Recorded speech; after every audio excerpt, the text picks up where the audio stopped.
অবশেষে মুক্তি পেলেন প্রাক্তন স্পিকার শিরিন শারমিন চৌধুরী। দিল্লি থেকে ফোন আসতেই কি জামিন পেলেন প্রাক্তন স্পিকার? আওয়ামী লীগ বিএনপি গোপন আঁতাত নাকি আইনি জয়, এটাই এখন বড় প্রশ্ন। মাত্র 5 দিনের মাথায় জামিন পেলেন শিরিন শারমিন চৌধুরী। ঢাকার অতিরিক্ত চিফ মেট্রোপলিটন ম্যাজিস্ট্রেট আদালত থেকে 50,000 টাকার বন্ডে তার জামিন মঞ্জুর হয়। জানা গেছে, ভারত থেকে আসা একটি প্রভাবশালী ফোন কলই কি বদলে দিয়েছে সব। শোনা যাচ্ছে, দিল্লিতে থাকা হাসিনা দলের প্রভাবশালী নেতাদের মুক্তির বিষয়ে সক্রিয়তা দেখাচ্ছেন। রাজনৈতিক বিশ্লেষকদের মতে, ভারতের পররাষ্ট্রমন্ত্রীর সাথে বাংলাদেশের প্রতিনিধিদের বৈঠকের পর থেকেই আইনি প্রক্রিয়ায় এক ধরনের শিথিলতা দেখা যাচ্ছে।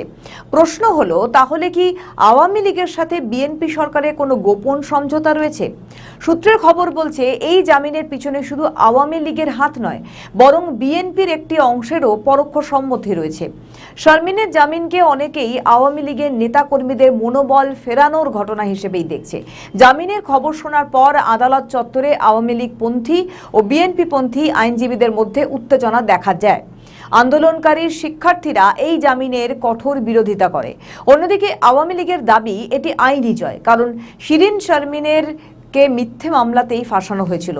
গাজীপুরের কাশিমপুর মহিলা কেন্দ্রীয় কারাগার থেকে জামিনে মুক্তি পেয়েছেন তিনি। 12 এপ্রিল রবিবার সন্ধ্যে 6:30টায় তিনি কারাগার থেকে মুক্তি পান। এরপর ঢাকার উদ্দেশ্যে রওনা দেন শিরিন শারমিন চৌধুরী। কাশিমপুর মহিলা কেন্দ্রীয় কারাগারের জেল সুপার কাওয়ালিন নাহার শিরিন শারমিন চৌধুরী মুক্তির বিষয়টি কিন্তু নিশ্চিত করেন। এর আগে এদিন গণ অভ্যুত্থানের সময় সহিংসতা, ভাঙচুর ও হত্যা চেষ্টার অভিযোগে রাজধানীর লালবাগ থানায় করা মামলায় শিরিন শারমিন চৌধুরীর জামিন মঞ্জুর করে আদালত। আসামি পক্ষের আবেদনের প্রেক্ষিতেই তার জামিন মঞ্জুর করেন ঢাকা অতিরিক্ত chief metropolitan magistrate Mohammad Zakir হোসেনের আদালত, এমনটা জানা যাচ্ছে। গত 7 এপ্রিলের মামলায় শিরিন শারমিন চৌধুরীর রিমান্ড আবেদন খারিজ করে তাকে কারাগারে পাঠানোর নির্দেশ দেয় আদালত।